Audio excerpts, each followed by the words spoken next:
Well, local aid organization Gift of the Givers has volunteers on the ground in Ukraine to tell us about the latest developments on the humanitarian front. Its founder, Dr. Imtiaz Sooliman, joins us now. Doctor, thank you as always for joining us. And as always, thank you for being the ones that we can rely on, that everybody can rely on, I think, around the world when days are so dark. Doctor, you've got crews on the ground who are helping out finding vital supplies for those in need. Talk to me a little bit about that, please. Good morning, Annika. Thank you for your kind words. In the war situation, there's always a problem of sometimes getting aid from outside into the war situation itself. You have the corridors are blocked, troops encircle the area. It's very difficult to get supplies inside. In the first line approach, which is the first, fastest, and the best, is always to look for goods within the city itself that has been blocked or encircled, or within the country itself. And that's exactly what we've been doing from the first day when we got involved last week, Saturday, the 5th of March. Our advantage is that there's a South African gentleman whose wife is Ukrainian, who was in Kiev when the bombings came, and she moved to the western part of the country where it's supposed to be a little safer. And they called us and they said, can we assist in any way? They want to do something. So we started guiding them in disaster management, and we told them the first thing to do is find any shop you can get, because even though there's a war, people will still sell items. That's the nature of business. And Saturday they found a small shop, Sunday they found a bigger shop, Monday they found a wholesaler, and then they said, look, the goods are running less, and also the prices are going higher. We started sending funding, and then we said, okay, organize yourself in clusters. What you're doing in your area, do you know somebody else that you can trust and reliable in another area? And like that, we got into Kiev, we got into the border towns, near the border of Belarus, where the town is completely closed. It's encircled completely, and we're distributing aid in there. So we've got 4 or 5 centers, which are called sort of hotspots, which are closed off completely. And we're buying the stuff in the town, sending the money to the people on cards, and they're purchasing and distributing.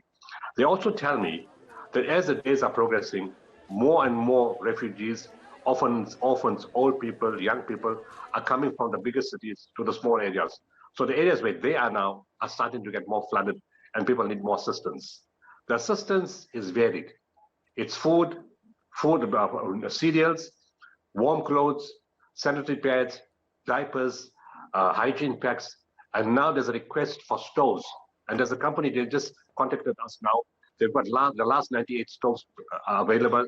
They want to give it away at a discounted price because they're closing the factory. And we look at purchasing all those stoves to help the people with the snow and the cold day. They said it's getting very cold with each day there right now.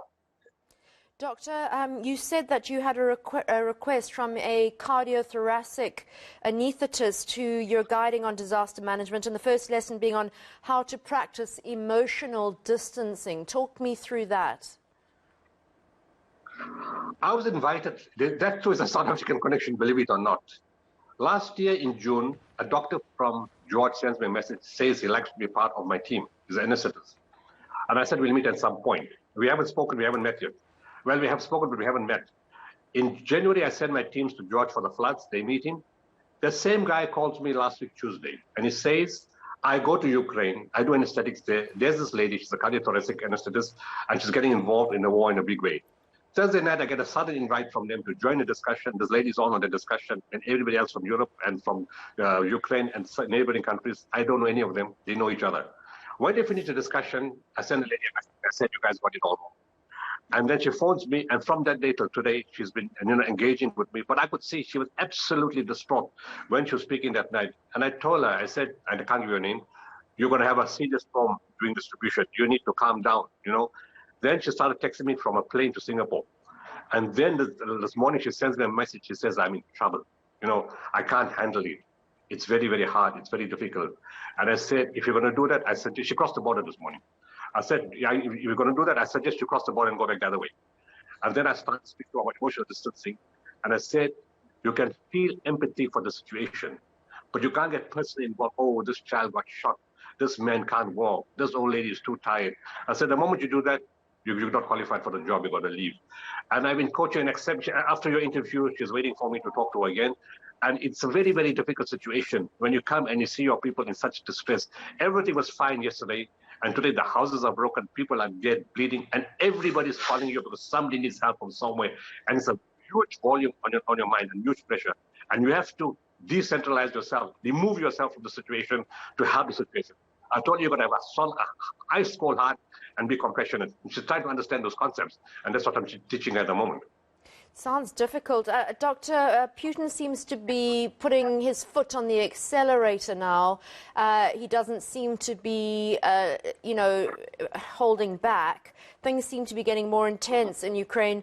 How long do you think that sustenance can be sustained in terms of food supply, hospitals, etc.?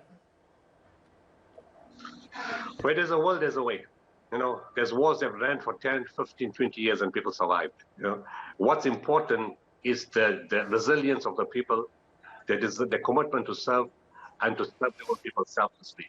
It's going to require courageous people. It's going to take people. It needs people to take risks, to go to areas that are closed, go in at night, go in overnight, go to the river, go to the hills, go to the mountains. I've seen all that, what people do to help their families and their friends and their countrymen.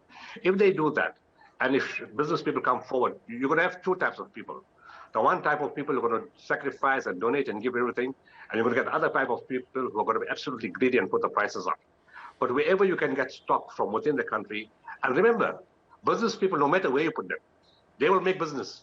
So they will find goods to come in from somewhere. And as long as they can procure the goods and make it a business, and you can have the money, you will get supplies all the time. In terms of the risk, yes, I mentioned this last week. This war is not going to end, and he's going to unleash everything. We've seen it in Syria. We know what he's going to do. And we've also advised them what to do about the hospitals, about ambulances, about what to do. I can't explain all that, but what to do and how to take precautions. But look, as with each day, I'm seeing more and more people wanting to support. Several other organizations have called us. People are bringing stuff from Europe. So there is stuff stockpiling on the western side, but it needs to be taken inside. So whilst they're finding those routes, we need to make the best use of what's inside. Empty everything that you can find inside. And even people who have goods in their house, they will share it with their neighbors and their friends. And it builds a real camaraderie, a real spirit where people know the only way to survive is to hold each other. All right, we'll keep in touch with you, and thank you again for the good work that you and your team are doing, Dr. Imtiaz Sooliman, who's from the Gift of the Givers.